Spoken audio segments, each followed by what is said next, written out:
Thank you, Cubed Paradox, for that one.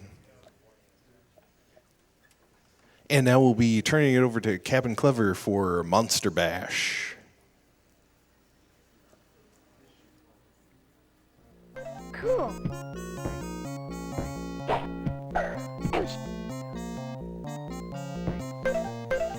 All right, so this is Monster Bash. I was just playing through the demo a little bit. But Monster Bash is a platform from Apogee back in 1993. And I actually have to start the run by prepping it with a particular glitch that I'll go into once we start actually playing. But we might as well just get started. So I'll go in 5, 4, 3, 2, 1, and go. All right, so Monster Bash. The name of the game is Save the Animals. Go figure. In order to complete any level in this game, you have to save every single cat and dog that's locked in the cages, and we do that with our infinite pebbled slingshot. This is Johnny Dash, Monster Bash starring Johnny Dash, and he is the main protagonist. His own dog, Tex, has been stolen by the evil Count Chuck. I know it's a riveting plot, but really, the fun part of this game is just how mechanically impressive it is, especially for a DOS game. This is, I would say, having played several, maybe even many DOS games at this point and speedrun them, this is the most fluid. And it's a joy to run. And I've only been working on the first episode, and there's still 2 more after that. Anyway, the major mechanical skip in this game is simply to abuse the fact that we have checkpoints and we have multiple lives. The pirate flag area right there that I'd spawned a bit earlier, we'll get back to it in just a moment, is there we go. That is a death right there, and then we immediately go to the checkpoint. This saves time by not having to backtrack, because this game has a lot of potential backtracking with the number of cats and dogs you have to rescue, and if you don't have all of them, they just refuse to let you leave the level. So that wouldn't be good, so we want to make sure we have all of them, and then we can go straight in. Look at that kid right there, one-arm push-ups right there. Pretty great. We'll see him do some other fun stuff. The speed tech in this game is... There's quite a few little bits and pieces that you can perform in this game. When you're going up slopes, you move slower. When you're going down slopes, you move faster. And you can maintain that momentum that you're going down a slope as long as you're in the air. So I will try to jump off of down slopes in order to increase my time. And as long as I stay on just a normal slope at that point, I will actually maintain that momentum through multiple jumps, so I can kind of stack that along. Additionally, just whenever we're crouching, we kind of maintain our momentum, so I try to do a crouch and then do a quick shot. Hold on. Okay, good, got that. We specifically skip that checkpoint in order to activate a different checkpoint, which will save even more time. That is perhaps one of the harder little individual bits of the run, but this one, unlike a lot of platformers that I play, it's very difficult to perform well the entire time. It's just one of those games that's slippery, and there's a lot of ways that the pebble shooting can go wrong and stuff. But it's fun all the same. I actually enjoy games that have these weird arcs. I know Friday the 13th on the NES didn't really do it that well, but it plays pretty dang well in this game. All right. Yeah, right there I actually stopped on the stump bit, but I maintained my momentum through that because I was just continuously jumping. All right, so that's level 2. Nothing really special in these levels. Dang, we got another one like that.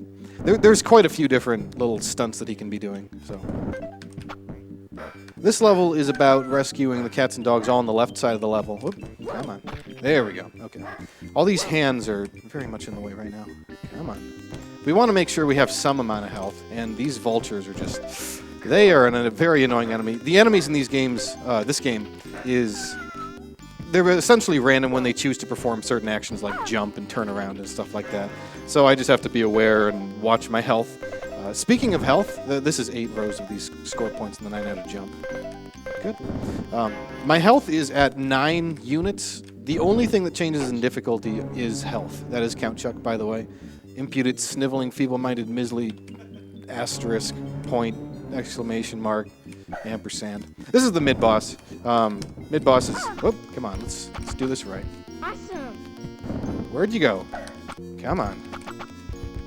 I'm usually slightly better at manipulating that AI, but that's the mini-boss. You can just continuously make him jump by crouching at just the right time and then shooting him as he falls. Again with the one-armed push-ups. He's a lot stronger than you think. One-armed push-ups are nothing for Johnny Dash. All right, that's the dragon. Dragon insta-kills you if you let him, so don't let him. And now we're in the cave levels, which are really long levels, but for the time being, I will just discuss what the gimmick is here. You'll see these little saplings. We need to find a source of water to make them grow, and they will grow into effectively ladders. So we have to find a bottle, and then we have to find water to put in it. And with that, we can eventually backtrack all the way through this level and have fun rescuing like 2 dogs. So that's cool. The main speed tech in this game was discovered like last week, and it's basically what I call sofa glitch. We can work with that. There we go. Sofa glitch, and we just gotta wait right now, is that when I'm jumping, you'll notice in the later levels that when I jump, I kind of slow down a bit. If you store in this game, there are sofas. And if you store the fact that you're on a sofa and then quit the game and then restart a new one, as long as you don't enter a level that has a sofa in it, then you maintain the air control from the sofa. So I'm like King Sofa over here, just jumping around as if I am bouncing like a madman. And it lets me jump up these inclines without any problem because I actually accelerate in the air right now, because otherwise jumping on a sofa would be ridiculously hard to control. So I'm just making use of that, and that saves quite a bit of time on the first 6 levels. It's the level 7 when we actually get back to having a real sofa, and then the game checks to see whether or not you're on the sofa. So, all right, so we just picked up our bottle and we picked up our water, and now we're going to do some backtracking. So now would probably be a good time for just whatever donations we might have. Nice. We've got a few for you, starting with Iron Grun, who gave $100. Says, CapnClever's Keen run a couple of years ago got me hooked on watching GDQs. I love seeing so many of the games I grew up with. The more classic PC games, the better. And Verit TV gave us $25, said, yo, loved playing Monster Bash as a kid. Glad to see it played here. Also, Your Old Dad sent in $25. I think I've seen donations from them before, but this time they said, oh my gosh, Monster Bash, Epigee! I loved this game as a kid. Super uber hype. And just like in this game, save the animals. Your Old Dad is proud of you. Sorry for the caps, but I'm beyond floored that this speedrun is happening. All right. So now we're finally done with the backtrack section. This game has a lot of backtracking, which makes the death warping all the more important. Those boots will kick my butt pretty hard if I let them, so I don't want to let them. Oh, and that guy just fell out of bounds. That's pretty cool. The chompers there, they prevent you from shooting, and they kind of prevent your movement. I'll just show this. Bam. That guy could make it so that I lose some time, but whatever. He's easy to jump over. This is the broom that I'm waiting for, and this is the reason that this level can't go that quickly, because we just have to wait on that regardless. All right, and then we have some... Oh yeah, jumping up ladders. As with a lot of games, climbing ladders is a bother, so you just jump up them. But in this game, additionally, if you're pressing your left or right button, you will actually get an additional boost jumping off of the ladder, and that saves even more time, so it's pretty handy. And good. Skill shot. Yeah, I got it. Okay, cool. I'm just happy that I found some little details of bouncing the pebbles around that make this run actually go fast.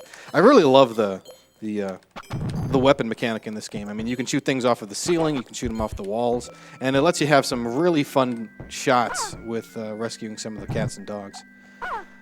All right, in this level alone, these are the one-ups. Excellent. And, oh gosh, okay, whew, that was close right there. There are 3 of them in this level, and I collected another one in level 2. Typically, that would be the only ones that we collect. Yeah, there we go. There's some good one-armed chin-ups there. And I'm going to be collecting a couple extras just to be safe. There's this level, this entire run has potential for being ended by just nasty randomness in the monsters. So I like to collect a couple extras just to be safe. Also, climbing waterfalls. We can climb waterfalls. This guy is really strong. I don't even know how he latches on to the water itself, but he's good. for an 8-year-old in pajamas and a backwards baseball cap.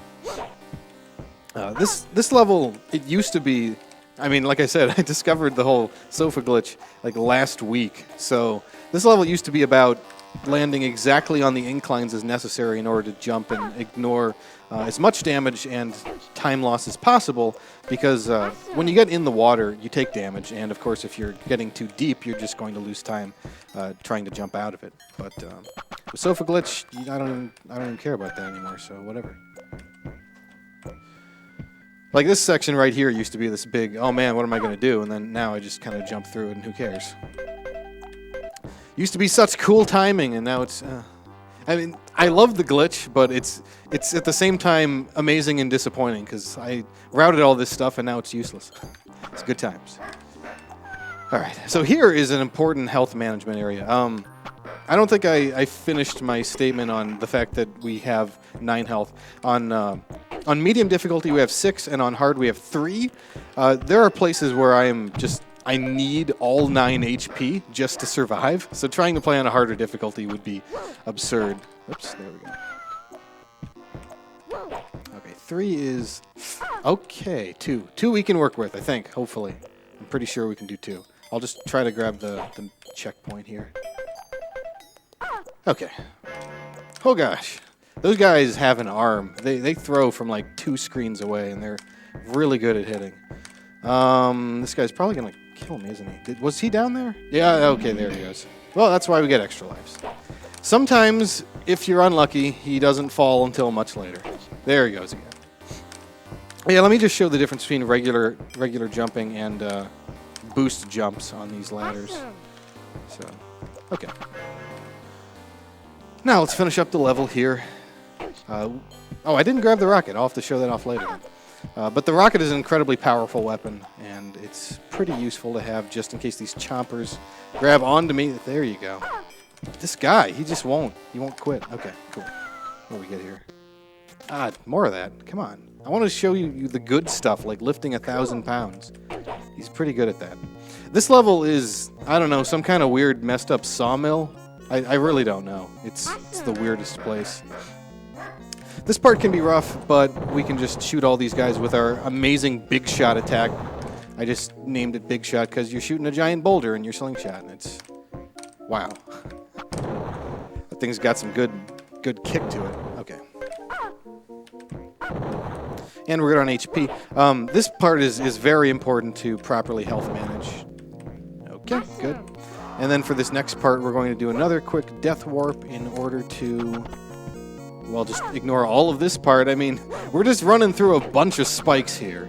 It's pretty much ridiculous. I don't know how they would expect you to get back, quite honestly, on a harder difficulty. All right, let's get our other extra life real quick here. This place has some pretty cool signs. Oh. Are you... Okay, there we go. I just like hitting that zombie head. But the movement in this game is just really fun, especially with Sofa Glitch, because we accelerate as we jump, like I said. And normally with these conveyor belts, we got like timer jumps, and here we're just, nope, down with rainforests. There we go. That's a good sign. It's probably the best sign out of here. I think there's also definitely don't do any recycling. Yeah. These guys are monsters. They really are. With evils such as don't brush your teeth. All right, let's finish up here. Okay, and down we go. And now we're in one of the sofa levels. And this is actually where the run gets hard, and not just because we've lost Sofa Glitch, but this is where things would get dangerous and lives can be lost haphazardly. So,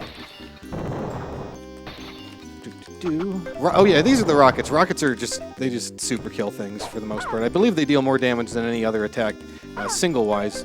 Maybe Big Shot deals more, but these things also home in, which is nice, but sometimes they're really bad at homing. Now we have Triple Shot. Triple Shot is just 3 pebbles, and it lets us move this faster. It also can let us deal more damage as we need to, but most of the time I'll be using Big Shot for damage when I want it. The aesthetic in this game is quite good for an Apogee game. I mean, you'll notice this is 16 colors, which is pretty typical of Apogee stuff from that era. But I mean, we've traveled quite a few different places in the course of this game. These levels are quite long, but it manages to stay interesting the entire time. A lot of DOS games use the same themes and whatnot, and it just kind of looks the same. But this game manages to impress constantly. All right, and now we have a giant slog of health management. Ideally, I don't have to pick up any other health for the rest of the level, but we'll see if that works out. There's Hat Guy. Hat Guy only hurts by his hat. You can run through him if he's already thrown the hat, and it's just fine. And these snakes, look at these. Gosh, this game is deadly. You don't have a massive invulnerability period like you do in a lot of DOS games, but there's so many things in this game that just pop out and try to kill you. That's a tough jump right there. Okay, go. All right, we're looking pretty good on health. I'm going to try to go for the rest of this without grabbing the extra. And good. Okay, that's fine. We'll just work with this. I was trying to be good and then I instead be bad. All right, we'll just grab the health then. Awesome. This is actually probably a good time for some more donations. All right, we've got $10 from Furry Flurry, who says, "Hey, Clever, I saw your name in the schedule a few days ago and flipped out for a second when I recognized you as the hilarious guy who ran Prince of Persia at this past AGDQ. Loved watching that one, and I'm sure I'll love this one. Good luck, and thanks for being fantastic." Also, $50 from Karen Durr, who says, "Amazing event so far. Looking forward to even more awesome runs." Did I get all of them? Okay, good. I don't even check anymore, but sometimes you miss one. Oh, there we go. Lifting 1,000 pounds. It's pretty good. All right. This is my favorite level because it's the couch level. I mean, look at this. Just jumping on. You will see it, but this is basically one giant sofa of a level, so it's pretty amazing. But it's also incredibly difficult to play well, so hopefully this will go well. This is the level that I'm hoping goes well, basically. I start by just running on the sofa because dealing with these guys can kind of be a pain when you're bouncing around and it's hard to get a precise shot. We will have to shoot ones later, imprecisely, but for the time being, let's just make it easy on myself. All right, skip shot here. Good, first try, nice, good. That's that one I have to check with an audio cue. Normally you got to go all the way around. It's just I don't want to do that because I want to go fast. And you need the triple shot in order to shoot that last guy. Fortunately, there's like 3 or 4 different triple shot power-ups in this level, so you'd really have to play horribly to screw yourself over, but this game is quite unforgiving. Okay, so now for this section. This is the fun gauntlet section where we have a bunch of dogs and cats to save, and we hope that we can get them all, and at the same time, constantly damage ourselves. Come on. Okay, almost, and good. Very cool. Very cool. All right. That one looks really, really good when it works out, and that worked really well. So, and there we go. So sub 2 is considered a good time this level. 135. Oh man. Okay. And this is the gauntlet of an entire level. This is going through the massive haunted house of this game. And it's broken up into 2 parts. The first thing we're going to have to do is collect glue. We have to collect glue for a very strange reason, and it's because we have to walk up this staircase. So we're going to pour glue on our feet, and that will give us the traction required to just kind of walk up that staircase.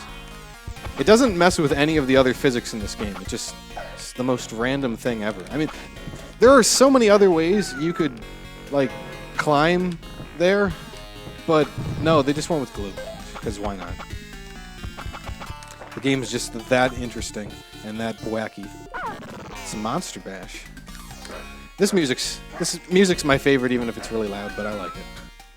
All right, so we're going to do a massive death warp here in this level. We're going to skip 2 checkpoints, and once we collect the glue, we're going to get ourselves killed once again, and that will allow us to skip quite a bit of backtracking.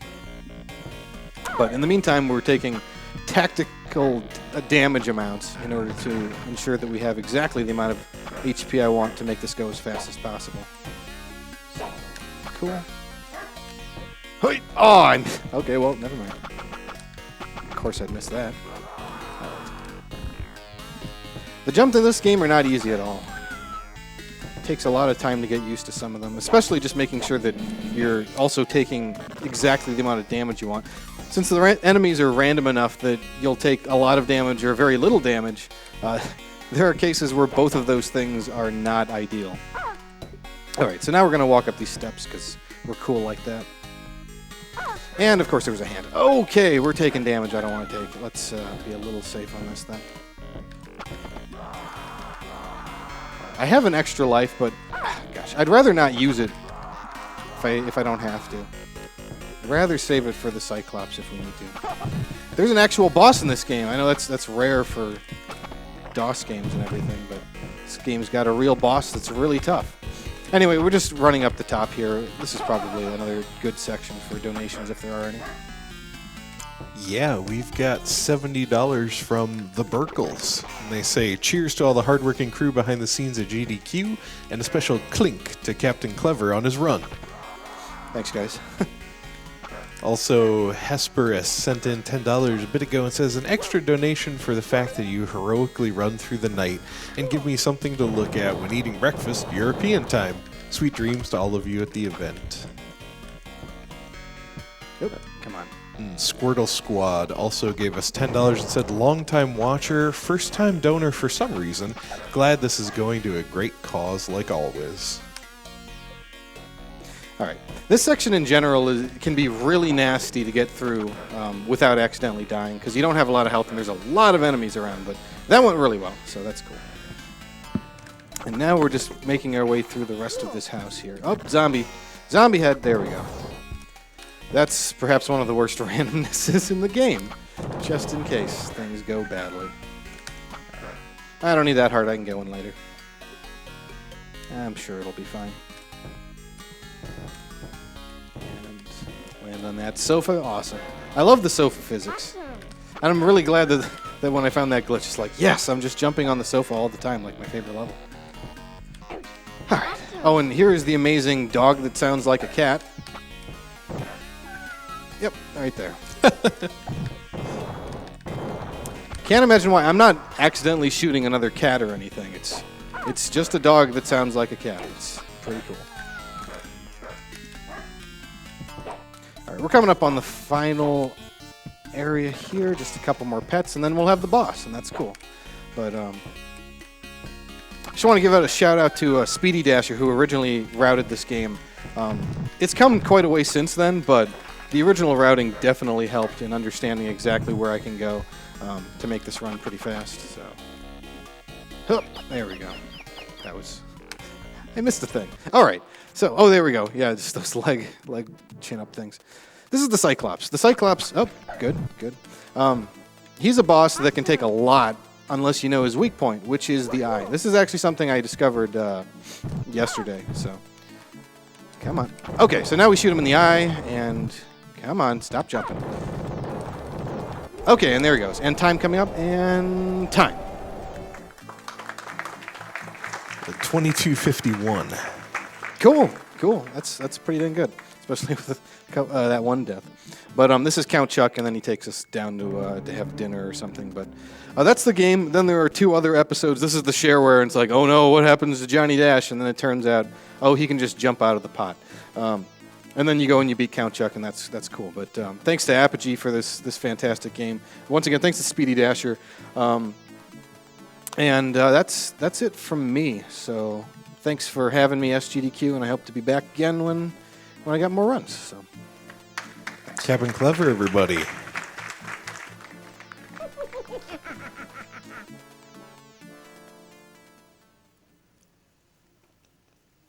So who is a World 9 Gaming? Well, they have an expansive collection of over 2,000 games and 100 consoles, dedicated staff that have massive tournament